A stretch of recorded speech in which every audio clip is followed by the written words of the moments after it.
السلام البنات، كي دايرين؟ نتمنى تكونوا مزيانين.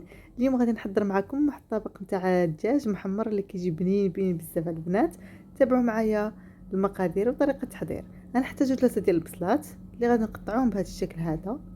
من بعد غادي ناخذ الدجاج مقطع على حسب كل واحد المرصويات اللي بغا. نزيد شويه الزيت ونزيد هذيك البصله اللي قطعت.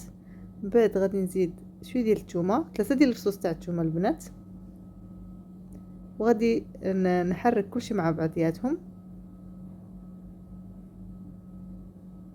غنزيد شويه الملحه، شويه ديال الابزار، فلفل اسود، شويه ديال التحميره، شويه ديال السكينجبير، كذلك الخرقوم، واحد شويه تاع زعفران كيطلق اللون، كيعجبني نزيد زعفران في الدجاج. من بعد غادي نحركهم مزيان مع بعضياتهم، وغادي نزيد ربع كاس من الماء. ديروا غير ربع كاس حيت البصله كتطلق الماء ديالها. من بعد غادي نزيد شويه ديال القزبر ومعدنوس،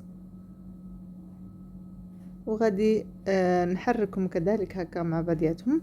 من بعد غادي نسد على الكوكوط وغادي نخليها طيب لمده تاع 40 دقيقه على نار متوسطه. من بعد ما طاب ليا الدجاج غادي نديرو في شي صينيه وغادي ندخلو الفران يتحمر.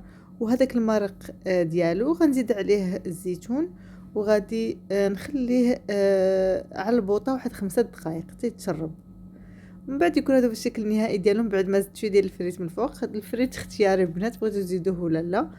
ويكون هذا هو الشكل النهائي اللي كتجي دغميره زوينه بنينه بنينه بزاف البنات. ونتمنى يكون عجبكم الفيديو نتاع اليوم. ما تنساوش تشجعوني باللايكات ديالكم والتعاليق ديالكم، وبارطاجيوها مع الاصدقاء ديالكم والاحباب ديالكم. ومع السلامه الى فيديو قادم.